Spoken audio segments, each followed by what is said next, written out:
Welcome back to this episode of By the Wayside. I, of course, am your host, Jordan Middlebrook. On today's episode, we're going to be speaking with comic book writer Chip Zdarsky. We're going to have an Omar Recommends. That's guaranteed every single time. And if you stick around after the opening credits, I talk about books. So don't go anywhere. Hey, welcome back to this episode of By the Wayside. Again, I know I said it at the top of the episode. My name is Jordan Middlebrook. I don't know if my mic's picking up. My mic must be working. You'll notice in the background, Doug Knight's walking around. Omar's walking around. It's a hopping day today at Wayside Comics and Cocktails. And I'm pretty sure, I was going to say comic book creator Allison Danger was walking around too. You guys have fun, walk around, enjoy it. That's the beauty of By the Wayside. Don't just stand in there in the background and be like, all judgy. Responsible individuals plan a setup before an event kicks off. That's what we're doing here. I don't know about responsible individuals. The grand vision, not sitting in the... I'm not a comic book creator, so I would assume everything they said is true. So books. Let's get right into it. Like actual novels. I don't read a lot. I think the idea there's no pictures in books, so I don't really. I got a great imagination, but the fact is that I'll read a couple pages and then doze off, or I'll have to go back and reread certain things because my brain turned off completely. So on Instagram recently, I started following Flippin' Pages. I'm going to throw up his Instagram handle right here. And they talk about book reviews, and they talk about books they like and books that they've read. I'm not on Goodreads, which I think is the social media for book readers. So I had to write all this down, but my algorithm all of a sudden is just like, hey, you like books. Let's give you more book content, when in fact, I don't. And I wanted to talk about the books that I read. I actually not even read, I listened to, because I do audiobooks, because I work outdoors as my day job.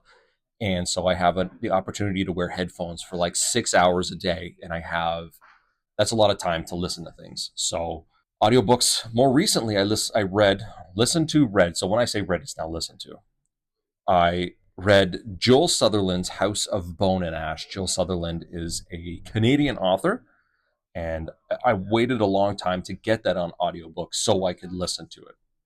What else did I read? I think I read about 2 or 3 Stephen King books. Mr. Mercedes.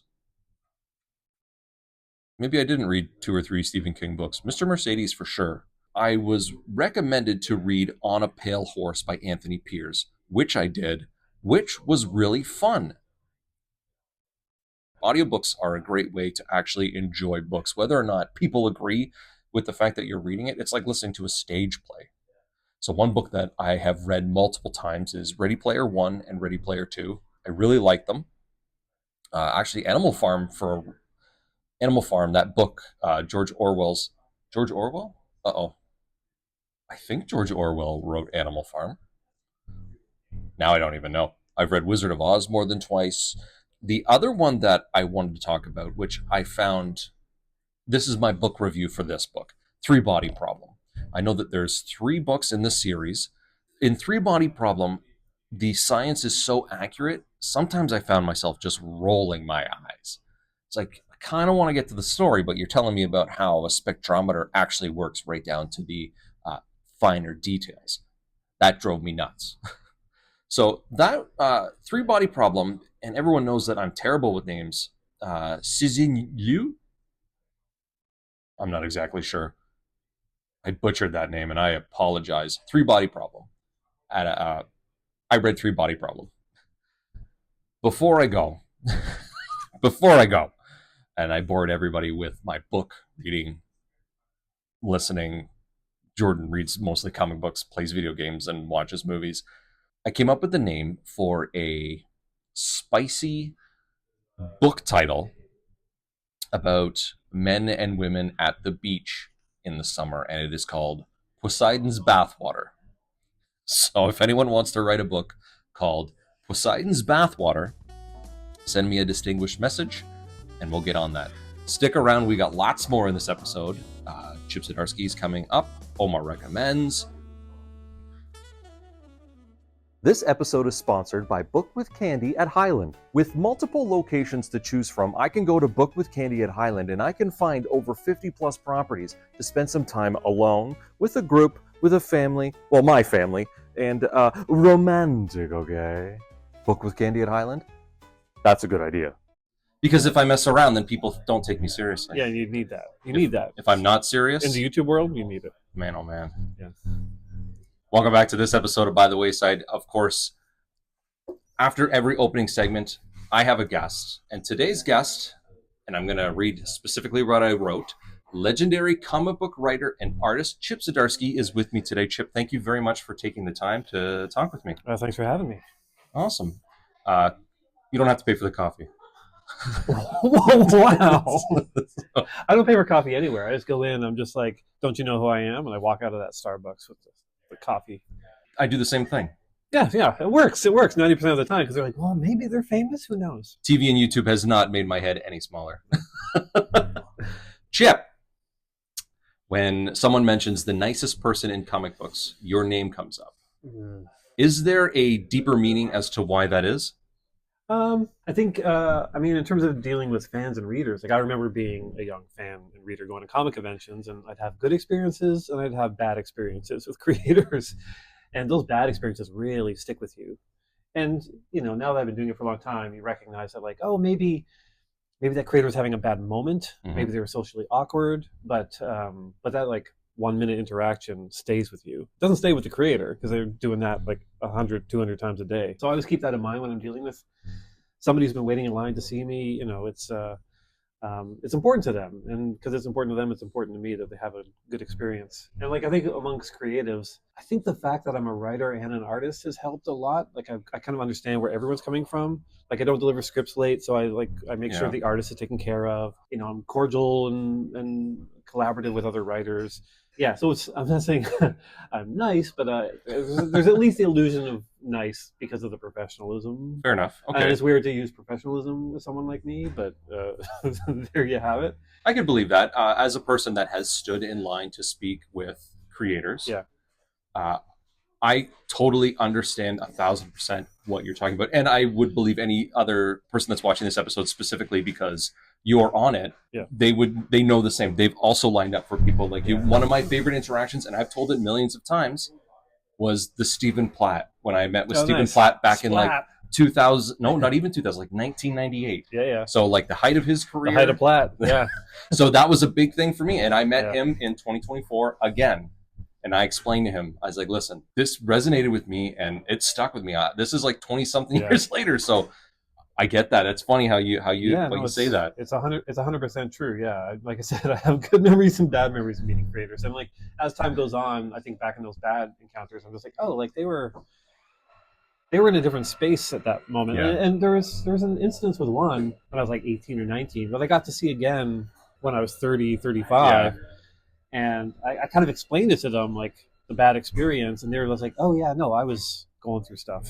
They're like, they were young and thought they were a big shot. And they were just kind of like freaking out about, meeting people. And they acted like a bit of a dick. And I was like, oh, this is a normal reaction, especially in comics, because if you're a comic creator, chances are very high your life is very solitary. Mm-hmm. Like your job doesn't involve really interacting with a lot of people except by email. You stay at home in your basement or wherever, drawing pages, writing pages. So socially, I think it's really hard for a lot of those comic creators to go out and meet people. Oh, interesting. I'm lucky that I didn't really have a career in comics until I was in my 30s, like late 30s. So I'd already had a career as a journalist and a graphic artist where I was dealing with people a lot. Yeah. And I think that has kind of helped me socially at comic conventions and signings. It's funny because sort of what you said also kind of leads into my next question. Is there a curated Chip Zdarsky that is, I'm sorry, I even wrote it down and I said it wrong. Written down. There is a curated Chip Zdarsky that is hard to get a read on. Is there a different Chip for other crowds like your family or the public? Oh, yeah, of course. I think that's the case with everybody. Like you're different when you're hanging out with your friends at the bar than you are hanging out with grandma and grandpa at Thanksgiving dinner. Mm-hmm. But they're all elements of the same person. It's not like I'm putting on an act when I'm meeting someone or dealing with a boss or an artist. Again, it's kind of different levels of professionalism and kind of like relaxing into it. I think I put on, because Chip Zdarsky was a bit of a persona when I started because it's a fake name and I kind of created a character to go along with it. But as time has gone on, they're kind of indistinguishable now. Yeah, okay, that's fair. Because I'm not putting on a show as much as I used to and pretending to be another character. It's merged. It's merged. Though my wife refuses to call me Chip. Just fair. Well, when you walked into the door here at Wayside Comics, you kicked in the door and said, "Chip is here. Call me Chip." This is true. This is Yeah. true. Some things don't change. As much as we want to believe. All of your comic work, Yeah. has there been a more cathartic project than another? Probably Public Domain. Public Domain is the one that I write and illustrate for Image, and it's about the comic industry. It's about a family who created a character that's kind of taken off, and they don't own the character, so there's like this kind of drama between the company and the family. That's been the most cathartic, just because while I haven't really had any kind of bad experiences in comics, I kind of went into it with my eyes open. I've seen a lot of friends who've, suffered some indignities within the industry. And being able to kind of take those stories and take the history of comics and put them into this has been very cathartic. And like the fact that I'm able to illustrate it as well and kind of do everything on it and the design, there's a catharsis there because it's wholly me. Like sometimes when you work on a comic where it's another artist drawing your words, or a colorist maybe you're not that into, like it can be a little rough because it's like it's not exactly what you want on the page. Even if they are great, like it's still not the same thing that's in your head. Yeah. So there's very little catharsis in the work for hire comics world. So doing this book at Image has definitely been cathartic for me. It's like how a writer wants to direct their own film. They know exactly how the characters felt at specific times. So with them directing, they can be like, "No, Tom Cruise, this character is actually really sad.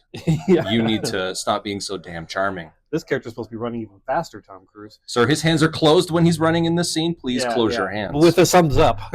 He's like a very positive character. We want that to come across. I mean, there is the thing too, like you can have those feelings, but also recognize the fact that the artist or the director is actually doing a better job than you would have.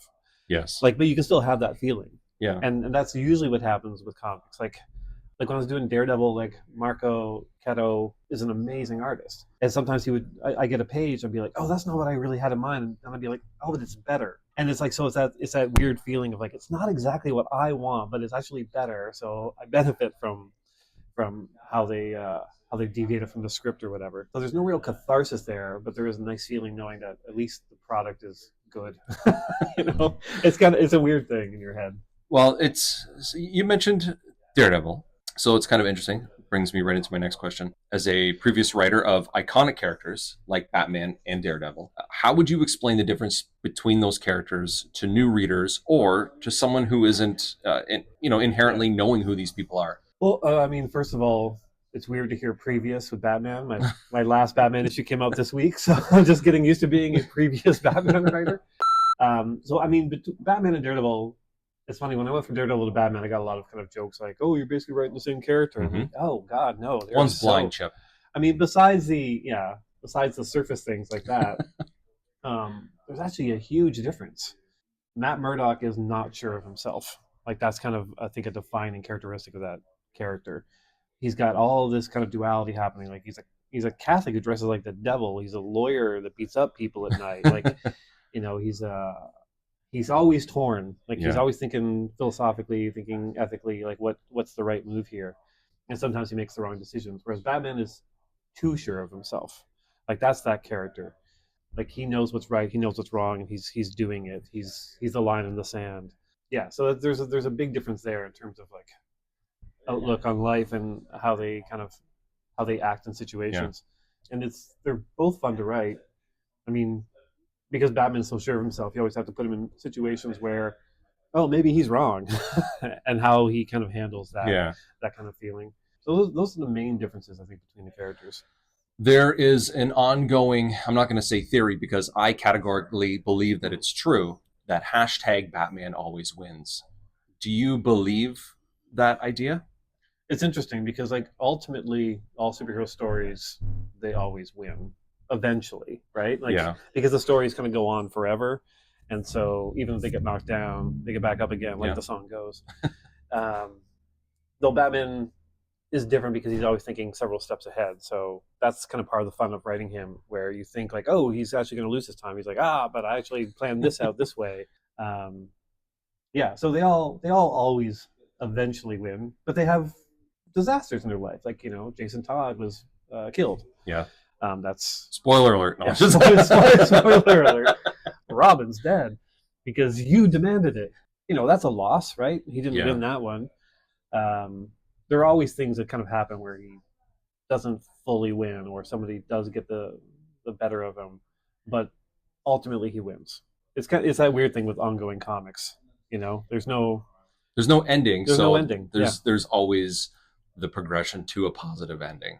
Yeah, unless it's something like a short series run where everyone dies anyway in the end. Yeah, I mean, like on my run, like especially in the kind of the longer failsafe arc, like towards the end, I wanted to show him kind of on the ropes, but then he's got the plan, and to reveal the plan in that last issue, and then failsafe, like, oh no, I'm done for. Like you need that kind of satisfying ending. You need to set it up in such a way that Batman's like, oh no, remember that in that issue? Remember this in this issue? Like that was actually me. Like I figured it out.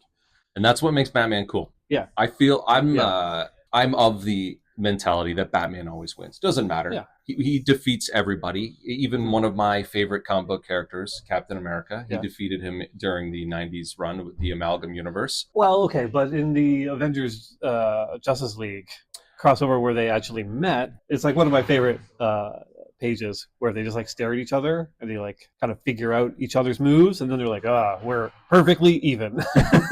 Sir, we are even.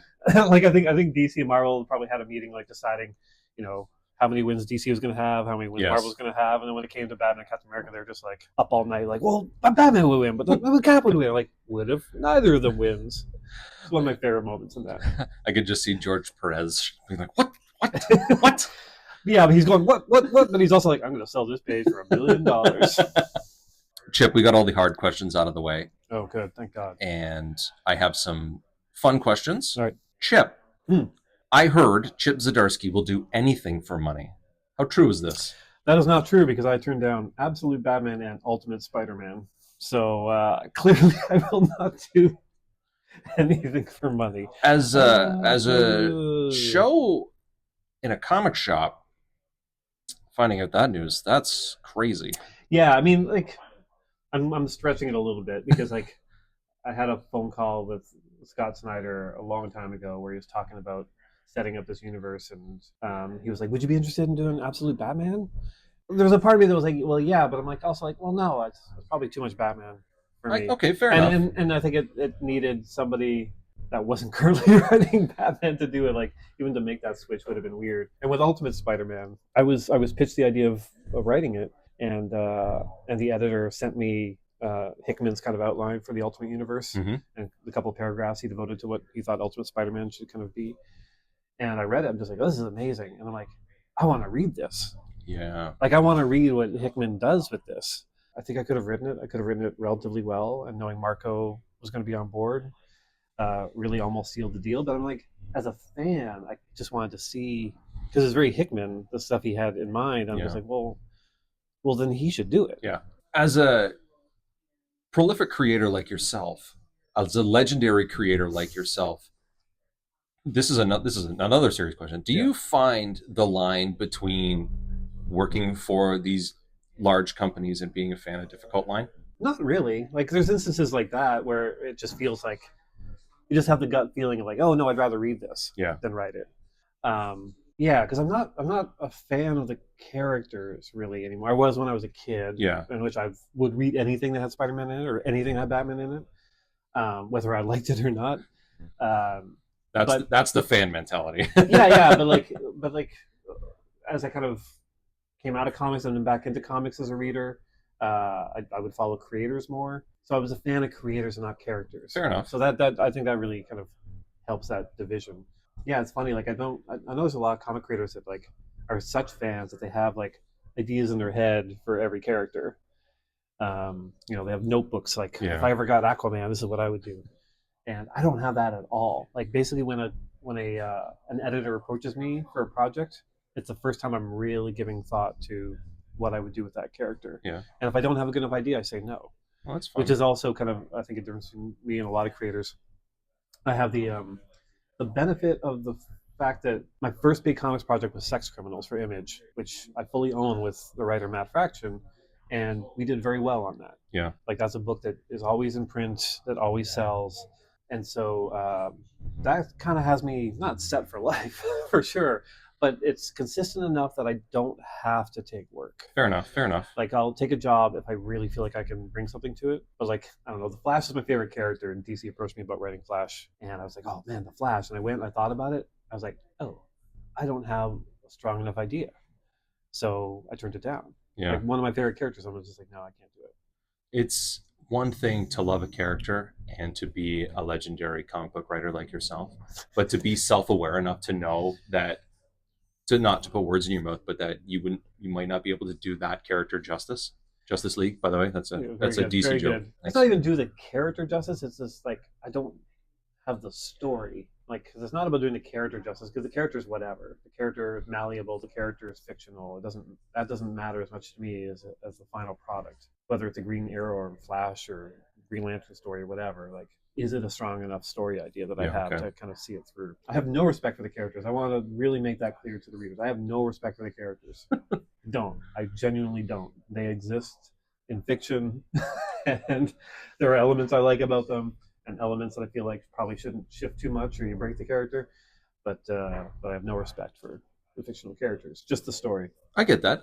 That makes sense, especially since when you look at the larger picture of how more recently, since 2008, when comic book movie took off, where the ideas of the characters, they're static characters. This happens. Yeah. This is not supposed to happen. Race swap. Sure. You like. Yeah. I get that, and I respect that mentality because it's just about the story. It's just about the character. Like the character, like you said, there's a fundamentability. Is that a word? Sure. Of the character. We understand Spider-Man, Uncle Ben, he's got problems. Mary Jane, Aunt May. So there you go. So, but who cares about everything else? It's just funny. One of my biggest pet peeves. I try to stay offline, but like sometimes you just get shrapnel, right? Welcome to TV, Chip. If you just go online anywhere else, I'm like, hey, what? That's about me? Jeez. And one of my least favorite things is a compliment, which is where people say stuff like, oh, yeah, reading this, like, Chip respects Spider-Man, respects the character of Spider-Man. Like what? What that is code for is Chip is making him do something powerful, making him do something great, making him, be in love with MJ, whatever it is. Like, that's the code there. Yeah. It's the fact that I'm doing a thing that's positive towards Spider-Man instead of, breaking him down, which I also do, but they always tend to forget those parts because I don't have respect for the character at all. I get that. Like, I he doesn't exist. I think that's important for not just the writer to understand, but also the reader and the fan. I think that's if there's anything to take away from this entire interview, I think that's really important. Don't respect the characters. Don't respect anything. Yeah. Chip, where do you stand on the color blue? You know what? It depends on what it's up against. Yellow? Right? No, wait, that's wrong. Don't do yellow. Let's blue and yellow, that kind of Wolverine look. I like a blue with like a sliver of like orange or pink. I think you can do some nice stuff there. Blue's a good one, especially in the printing process because you can basically do the whole range. You can't do the whole range of red. You can't do the whole range of green. But blue is just like, you can get every shade of blue in a comic printing. So I'm pro blue. I'm now. What's the opposite of pro? I'm con blue. I don't like that, Chip. Wow. I didn't like that answer. Wow. Sorry. You don't like that as a versatile color for the printing of comics? It's terrible. As a former printer, no, I hate that. What? As a former printer, how do you not love cyan? I like green. But green is like the hardest to reproduce. Maybe that's why I like a challenge. I guess. Hey, one of the beautiful things, Chip, is that everyone is entitled to their own opinion, and we can respect people for having their own opinion. And some are right and some are wrong. I mean, that's fine. That's fine. Anyways, what's your next goddamn question? You told me this wasn't going to be gotcha journalism, and I feel like... Can I refer to you as the Megazard? In bed. Ladies and gentlemen, I can't thank Chip enough for spending some time coming into Wayside Comics and Cocktails, speaking with me about legitimate questions, stupid questions, and just taking the time to speak with me. Chip, again, thank you very much. I appreciate it. Thanks, and if you want to thank me enough, call me Megazord later. Don't go anywhere. We got lots more coming up. This episode is sponsored by Book with Candy at Highland.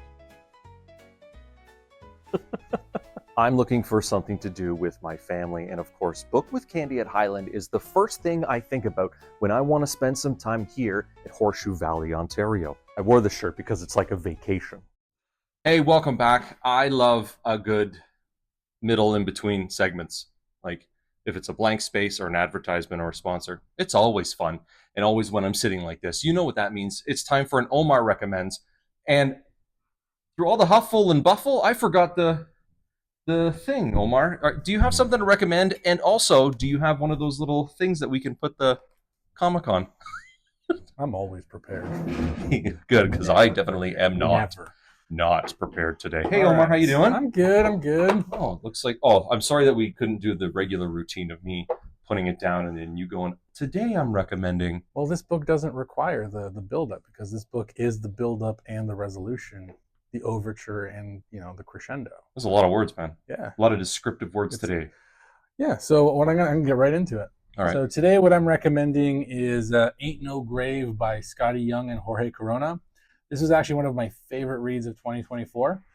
It's just hit all my buttons. It's a weird Western. Lots of great supernatural elements, great characters, and lots of themes that I really enjoy.